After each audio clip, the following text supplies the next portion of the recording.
పండగలే high power ఉల్లాసం high power ఉత్సాహం high power ఆరోగ్యం హై పవర్ ఆనందం గుంటూరు వారి XXL మరియు హై పవర్ హార్స్ దేశవాళీ మినపగుళ్ళు బంధాలు అనుబంధాలు మరింత దృఢంగా మరింత బలంగా.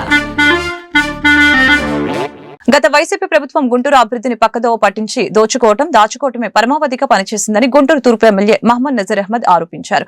కూటమి ప్రభుత్వం ఏర్పడిన తర్వాత నిర్దిష్టమైన ప్రణాళికతో గుంటూరు తూర్పు నియోజకవర్గాన్ని అన్ని విధాలా అభివృద్ధి చేస్తున్నామని చెప్పారు. స్థానిక 56వ డివిజన్లోని నెహ్రూ నగర్ 5, 9వ లైన్లలో 67.50 లక్షల రూపాయల వ్యయంతో చేపడుతున్న నూతన CC roads, CC drain, RCC culvert నిర్మాణానికి బుధవారం ఎమ్మెల్యే నజీర్ అహ్మద్ శంకుస్థాపన చేశారు.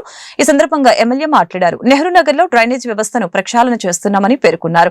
నెహ్రూ నగర్ ప్రాంతాన్ని ఒక మోడల్ ప్రాంతంగా అభివృద్ధి చేస్తామని అన్నారు. కార్యక్రమంలో స్థానిక కార్పొరేటర్ ఐశెట్టి కనకదుర్గ, టీడీపీ నేతలు గుడిపల్లి వాణి, శంకర్, ముకుందరావు, విజ్జి, వినోద్, గణేష్, మన్నవ వంశీ, శ్రీనివాసరావు తదితరులు పాల్గొన్నారు.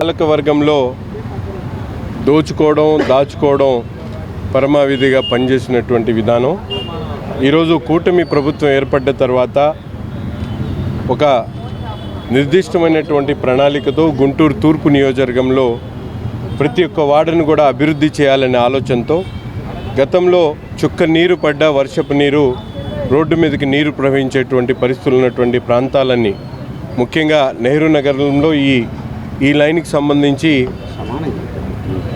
వర్షం వచ్చినప్పుడు నీళ్ళన్నీ కూడా రోడ్ల మీద ఆగేటువంటి పరిస్థితిని గమనించి ఇక్కడ డ్రైన్ని వెడల్పు చేసేటువంటి కార్యక్రమంతో పాటు సీసీ రోడ్ని ఏర్పాటు చేయడం, అంతేకాకుండా ఓవర్ఫ్లో అవుతున్నటువంటి నెహ్రూ నగర్ వాటర్ ట్యాంక్స్ నుంచి వెళ్ళేటువంటి అవుట్ఫాల్ డ్రైన్ సంబంధించినటువంటి మోడర్నైజేషన్ అంటే పెద్దది చేయడం, వైడనింగ్ చేసేటువంటి కార్యక్రమాన్ని కూడా తీసుకొని దాదాపు 67 లక్షల రూపాయలతో ఈరోజు ఈ కార్యక్రమాన్ని శంకుస్థాపన చేయడం జరిగింది. తప్పకుండా గుంటూరు నగరంలో అనేక ప్రాంతాల్లో చాలా సమస్యలు ఉన్నాయి. గత 5 సంవత్సరాల నుంచి వాటిని ఎక్కడ కూడా ఆలోచించకుండా దాని మీద దృష్టి పెట్టకుండా కొన్ని ప్రాంతాలు అలాగే మిగిలిపోయినటువంటి పరిస్థితులు ఉన్నాయి.